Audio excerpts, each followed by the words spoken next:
Napakaganda po ng ating ebanghelyo sa araw na ito dahil tinutukoy nito kung sino at ano ang dapat na maging pangunahing layunin natin sa ating buhay.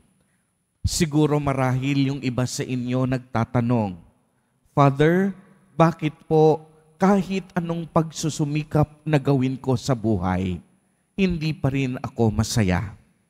Yung iba nagtatanong sa inyo, bakit Father, nasa amin na ang lahat, pero hindi pa rin mapanatag ang aming mga puso?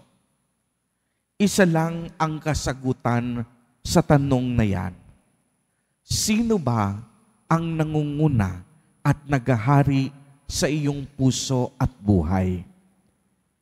Sinabi ni Jesus Nazareno sa huling bahagi ng Ebanghelyo, hindi maaaring maging mga alagad ko ang sinuman kung hindi niya tatalikdan ang lahat sa kaniyang buhay.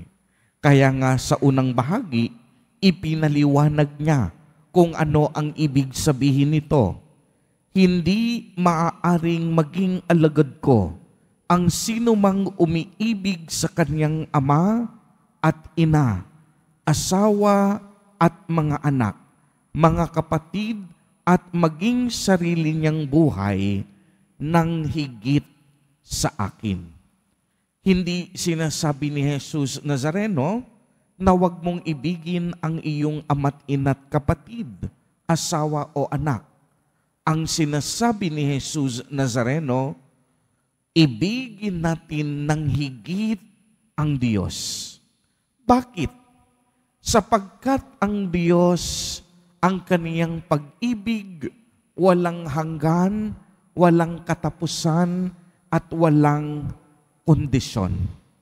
Isang pag-ibig na walang hinihintay na kapalit.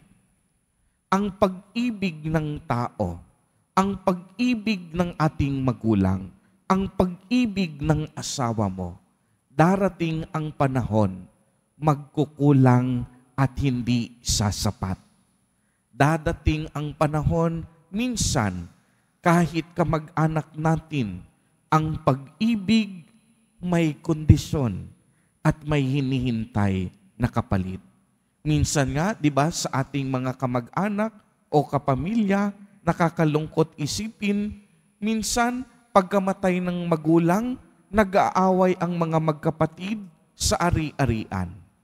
Minsan dumadating sa punto na kapag nagkasakit na ang mga magulang, ang mga magkapatid, nag-aaway kung sino ang mag-aalaga sa magulang.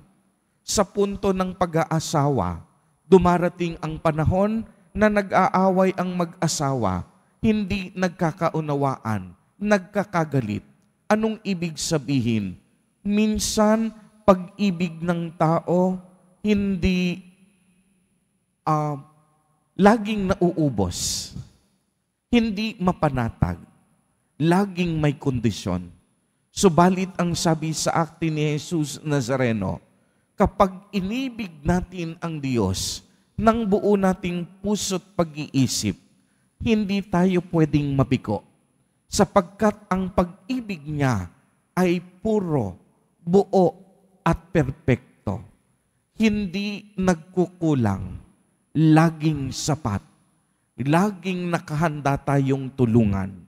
Kaya nga ang bilin sa atin ni Jesus Nazareno, naway ang maging pangunahing layunin natin sa buhay ay ang Diyos.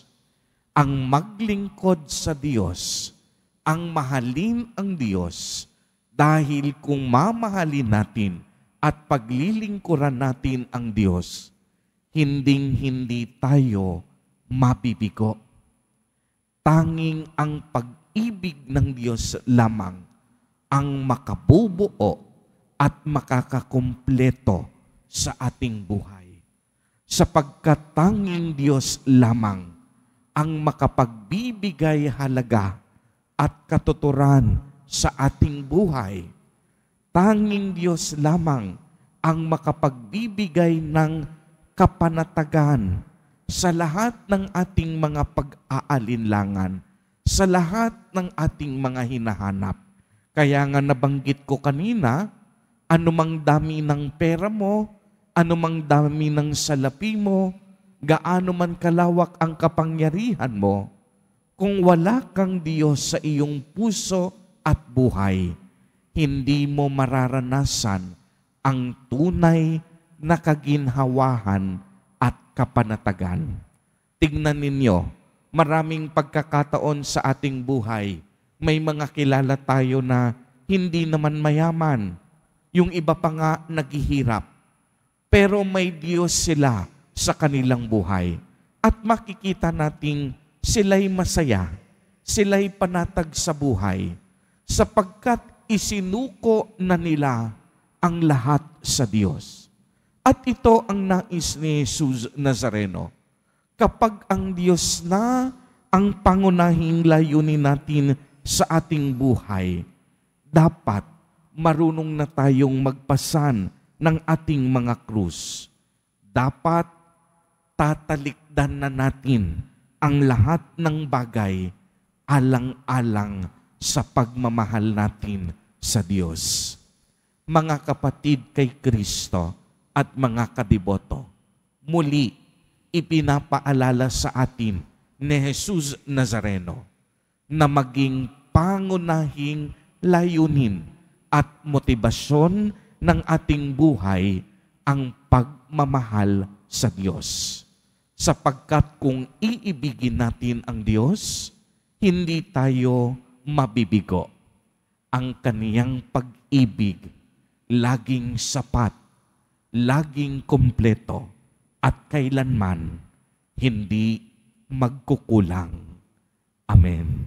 Purihin at dakilain natin ang ating Panginoon, ang mahal na poong Jesus Nazareno.